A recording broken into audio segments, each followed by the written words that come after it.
System बनेगा और ये उसको लेके भी पैनिक की जरूरत नहीं है कि 1 तारीख को हो ही जाएगा शुरू अभियान। निजात मिलेगी। वैक्सीनेशन का काम भी हमारा चल रहा है, अभी 45+ का चल रहा है। हमने डोजेज के लिए ऑर्डर दिए 18 साल से ऊपर की उम्र के लिए। अभी तक उसके बारे में क्लियरिटी नहीं है, क्योंकि जिन कंपनियों को हमने ऑर्डर दिए वो कब तक आपूर्ति करेंगे ये अभी तक नहीं बताया है।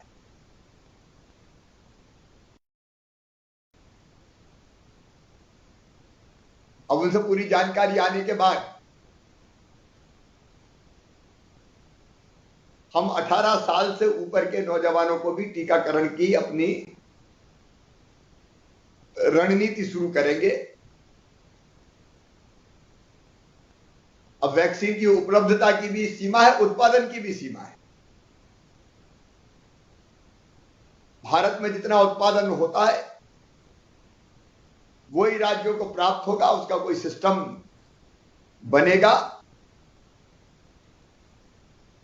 और ये उसको लेके भी पैनिक की जरूरत नहीं है कि 1 तारीख को हो ही जाएगा शुरू अभियान।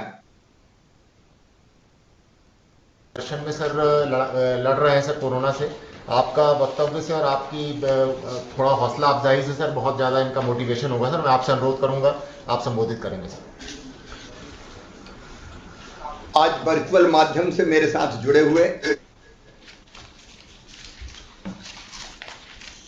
सभी सीएमएचओ, विभाग के हमारे सभी चिकित्सक, doctors, staff nurses, lab technician, pharmacist, सफाईकर्ता, ward boy, ANM, LHV supervisor, ASHA कार्यकर्ता, malaria worker, leprosy worker, TB worker और चिकित्सा के क्षेत्र में जुड़े हुए सभी कर्मचारी, प्रिय बहनों और भाइयों, आज सचमुच में मैं आप सबको प्रणाम करना चाहता हूं। जिस महासंकट से आज देश और दुनिया गुजर रही है और हमारा प्रदेश भी गुजर रहा है, हम में से कभी किसी ने इसकी कल्पना तक नहीं की थी। हम जानते हैं कि संकट विकट है, इलाज आपने बहुत किए, लेकिन एक ऐसी संक्रामक बीमारी, एक ऐसा अनजान दुश्मन कि जो एक दूसरे के संपर्क से फैलता है और दूसरों को फिर ऐसा ग्रसता है कि कई बार जीवन संकट में पड़ जाता है और हम कई लोगों को खो देते हैं।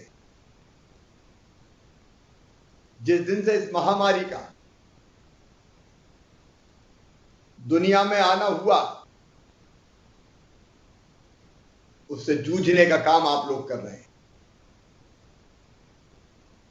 और ये काम भी जान हथेली पे लेके कर रहे हैं। 24 घंटे दिन और रात आपने परिश्रम की पराकाष्ठा की है, आपने प्रयत्नों की परिसीमा की है। अगर इस संकट की घड़ी में आप और आपका हौसला ना होता तो ये सुन के ही मन, ये सोच के ही मन कांप जाता है, आखिर लोगों का होता क्या। मैं जानता हूं दूसरों की जान बचाते बचाते हमारे कई डॉक्टर्स चले गए, हमारी नर्सेस, पैरामेडिकल स्टाफ, चिकित्सा के क्षेत्र से जुड़े हुए बाकी साथी, कई को हमने खोया है। मन व्यथित होता है कई बार। हम कोशिश भी करते हैं। मैं ऐसे डॉक्टर मित्रों को जानता हूं युवावस्था में इलाज करते करते संक्रमित हुए। हमने कोशिश भी की, दूसरी जगह भेजा भी, एयरलिफ्ट भी किया, लेकिन हम बचा नहीं पाए। मेरे प्रिय मित्रों, मैं प्रदेश की 8 करोड़ जनता की ओर से आपको आदरांजलि समर्पित करता हूं। इसके बाद भी आप जुटे हैं अपने कर्तव्य का निर्वाह करते हुए।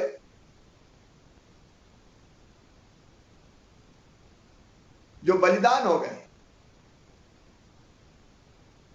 वो कोविड योद्धा हैं, और हमने तय कर लिया ये कोविड योद्धा योजना फिर से चालू की जाएगी। चालू कर दिए, भगवान ना करे कभी ये दिन देखना पड़े, लेकिन अगर कोई हमें छोड़ के चला गया काम करते करते, कोई भी भाई हो, कोई भी बहन हो, तो उनके परिवार की देखरेख की जवाबदारी प्रदेश की है, सरकार की है, समाज की है। 50 लाख रुपए की सम्मान निधि उनके परिवारों को भेंट की जाएगी। मैं जानता हूं दर्द से सारा जहां भरा है आज, लेकिन ये आप सबका परिश्रम है। मध्य प्रदेश में हम कोविड पे की जो दूसरी लहर जो कहर बन के टूटी है, हम सब मिलके अब इस पर काबू पाने की स्थिति में पहुंच रहे हैं। पिछले 1 सप्ताह से आप देखेंगे तो मन में आशा जगती है। अब पॉजिटिव केस उतनी तेजी से नहीं बढ़ रहे हैं, पॉजिटिविटी रेट लगातार धीरे धीरे नीचे आ रही है। हम 25% तक पहुंच गए थे, अब 21.5% रह गई है। रिकवरी रेट लगातार अब बढ़ने लगी है।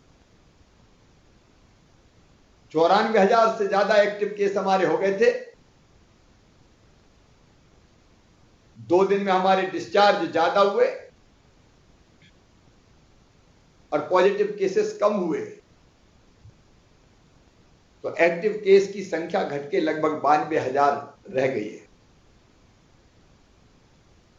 और इनमें से भी लगभग 70,000 होम आइसोलेशन में है।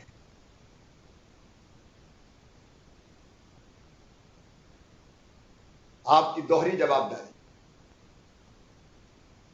एक प्रदेश की जनता के साथ मिलकर हम ये संक्रमण की चेन तोड़ने की कोशिश कर रहे हैं, और कोई रास्ता भी नहीं है संक्रमण की चेन तोड़ो। इसलिए कोरोना कर्फ्यू, जनता कर्फ्यू, उसके परिणाम भी सामने आ रहे हैं। और दूसरी तरफ किल कोरोना अभियान 2 चलाया है कि एक सर्दी, जुकाम, बुखार, खांसी, जहां पेशेंट मिले देखें, उनको मेडिकल किट दें। टेस्ट की रिपोर्ट आने में भी देर हो तो उसके पहले कम से कम मेडिकल किट मिल जाए।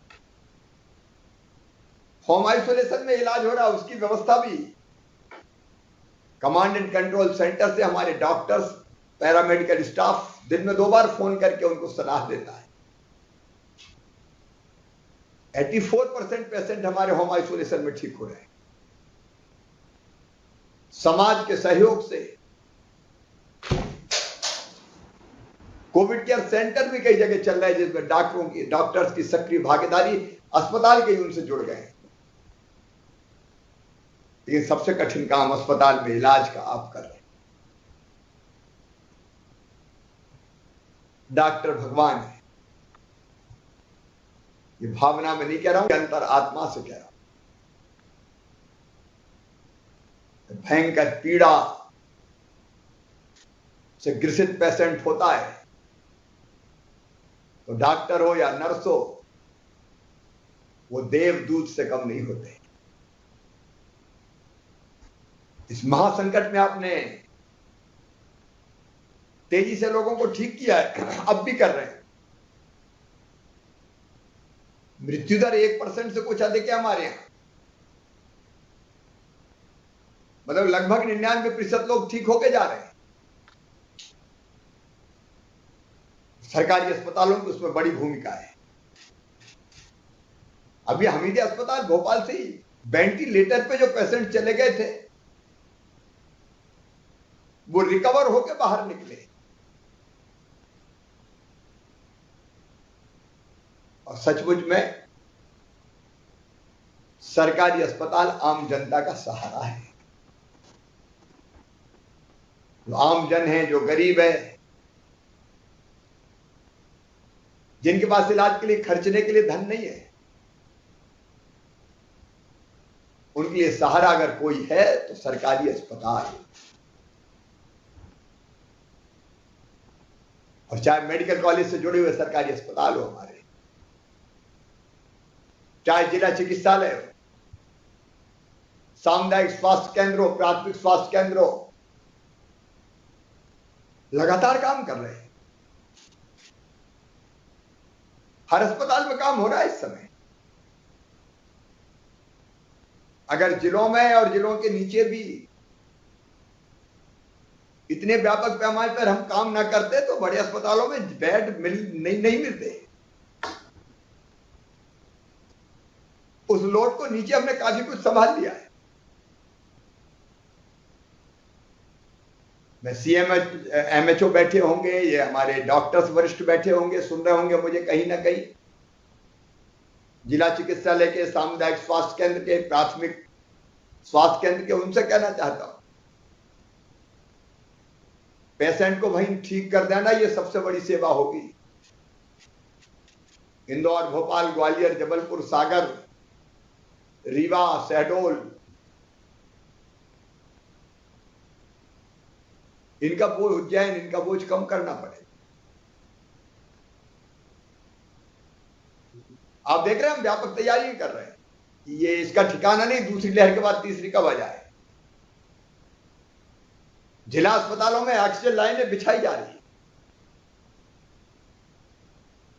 ऑक्सीजन की उपलब्धता की दिक्कत है, लगातार हम प्रयास कर रहे हैं। हवाई जहाज से खाली टैंकर भेजना, एयरफोर्स के विमानों से, रेल में भी टैंकर रख के लाना, और आगे आने वाले समय में ऑक्सीजन की कमी नहीं रहने देंगे। अब तो दूध का जला हुआ छाछ को भी फूंक फूंक कर पीता है। व्यापक पैमाने पर ऑक्सीजन प्लांट लगाने की कोशिश हो रही। उसमें जो समय लगेगा लगेगा, लेकिन भविष्य के लिए तो हम व्यवस्थाएं ठीक और कर लेंगे। और इसलिए आपकी जो जिला चिकित्सालय और नीचे के अस्पताल, उनकी बहुत जबरदस्त भूमिका है इस समय। कोरोना का इलाज पता है आप, वो भोपाल चले जाओ या अनूपपुर, छतरपुर चले जाओ या और नीचे चले जाओ, लगभग अब जो इलाज है वो है। हमको कोशिश करनी कि भाई नीचे ही इलाज कर दें, और ठीक हो रहे हैं लोग। चिकित्सालयों के पास जो उपलब्ध संसाधन उसका भरपूर उपयोग करें। मैंने विभाग को कहा कि ये वेंटिलेटर से लेके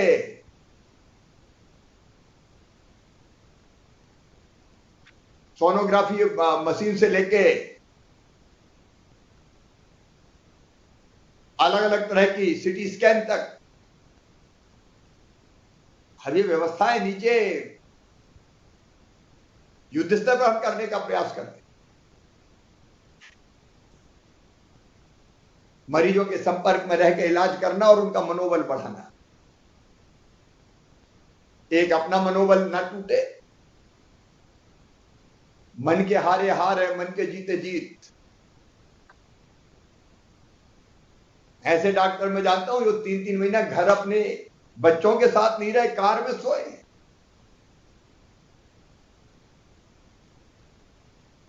इस हौसले को प्रणाम करने को जी चाहता है। मरीज का मनोबल बना रहे, उसका उत्साह, उसका हौसला अफजाई, उसको समय पे दवाई, उसके साथ व्यवहार। और डॉक्टर से भी ज्यादा महत्वपूर्ण है नर्स बहन का, पैरामेडिकल स्टाफ का, क्योंकि ज्यादातर तो उनके संपर्क में रहते हैं। समय पे चीज मिल जाए। कई बार परिजन होते हैं जो बड़े बेचैन होते हैं, अंदर हालत क्या होगी। जहां तक संभव हो फोन से, वीडियो कॉल से, अन्य माध्यम से हम पेशेंट के बारे में जानकारी देते रहे, उसके स्वास्थ्य के बारे में। दवाइयों की किल्लत ना हो तो पहले से तैयारी करें। और उनका विकल्प क्या हो सकता है, यह भी सोच के रखें। और कोविड के इलाज के साथ साथ बाकी पेशेंट्स भी अनदेखे ना हो।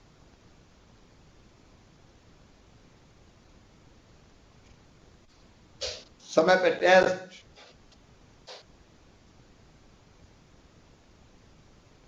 अलग अलग तरह की जांचें वो आप ढंग से करते ही हैं। और इसलिए मेरा पूरा विश्वास है।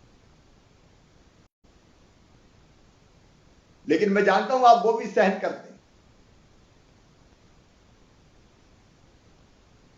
गीता में एक श्लोक है,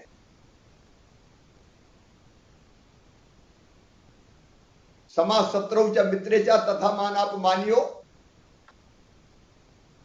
शीतोष्ण सुख दुखेषु समासंग विवर्जिता तुल्य निंदा स्तुति मौनी संतोषो येन केनचिता अनकेता स्थिरमतिर भक्तिमान में प्रियो नरा। भगवान को कौन से भक्त प्रिय है, तो उन्होंने कहा कि जो शत्रु और मित्र में समान, मान और अपमान में समान, सुख और दुख में समान। मैं लंबी व्याख्या उसकी नहीं करूंगा। इसका अर्थ यह नहीं कि कोई भी मान और अपमान करते रहे, आपके सम्मान की हमें चिंता है, लेकिन आप सबको इलाज मुहैया करा रहे हैं। और मुझे पूरा विश्वास है, एक तरफ अस्पताल में इलाज, दूसरी तरफ होम आइसोलेशन में एडवाइज, तीसरी तरफ कोविड केयर सेंटर में उनकी ठीक देखभाल, और चौथी तरफ हमारी एएनएम बहनें, आशा कार्यकर्ता, पंचायत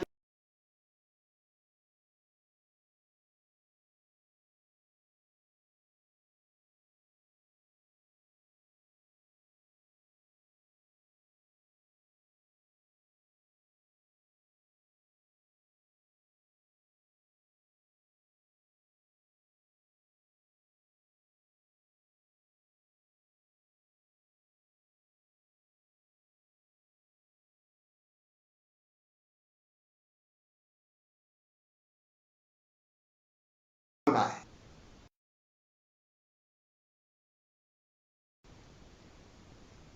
डॉक्टर बचे, आप अपने आप को बचा लिया तो ये बहुत बड़ी सेवा है, क्योंकि आपकी सेवाओं को दूसरों को जरूरत है। इसलिए अपने आप को संक्रमण से बचाते हुए आप, और इसलिए आज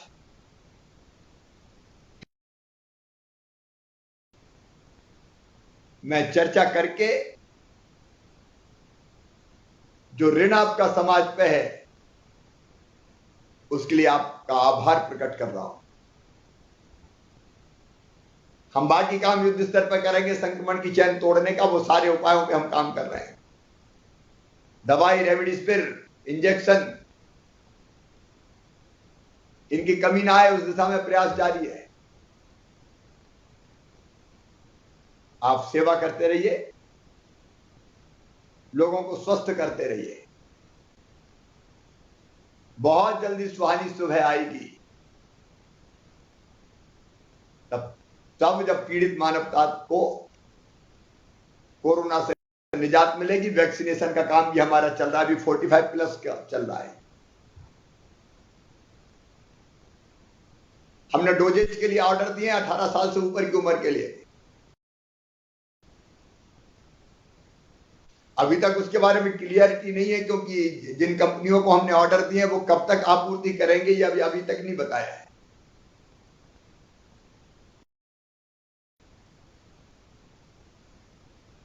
अब उनसे पूरी जानकारी आने के बाद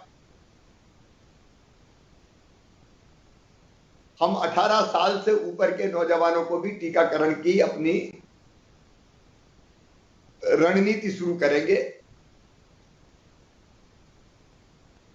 अब वैक्सीन की उपलब्धता की भी सीमा है, उत्पादन की भी सीमा है। भारत में जितना उत्पादन होता है वही राज्यों को प्राप्त होगा, उसका कोई सिस्टम बनेगा। और उसको लेके भी पैनिक की जरूरत नहीं है कि 1 तारीख को हो ही जाएगा शुरू अभियान। हम जानकारी प्राप्त कर रहे हैं, जैसे जैसे वैक्सीन के डोजेज प्राप्त होते जाएंगे वैसे वैसे कार्यक्रम तय करके हम 18 से ऊपर के नौजवानों को भी निःशुल्क वैक्सीन लगाने का काम करेंगे। वो भार भी आपको ही उठाना है। आज तो मैं ये कहने के लिए आपसे आया हूं कि जैसे आप योद्धा, कोविड योद्धा बन के लड़ रहे हैं, हम आपके साथ खड़े हैं, समाज आपके साथ खड़ा है। उतनी मेहनत करने की हम भी कोशिश कर रहे हैं। समाज का ये ऋण, समाज पे आपका ये ऋण कोई कभी भूलेगा नहीं। एक बार फिर आभार प्रकट करते हुए और भगवान से यही प्रार्थना करते हुए, सर्वे भवन्तु सुखिनः, सर्वे सन्तु निरामया, सर्वे भद्राणि पश्यन्तु मां कश्चित् दुर्भाग् भवेत्। सब सुखी हो, सब निरोग हो, सबका मंगल और कल्याण हो, लेकिन वो होगा आप सबके हाथों। इसलिए एक बार फिर मैं आपको धन्यवाद देता हूं, प्रणाम करता हूं। बहुत बहुत धन्यवाद।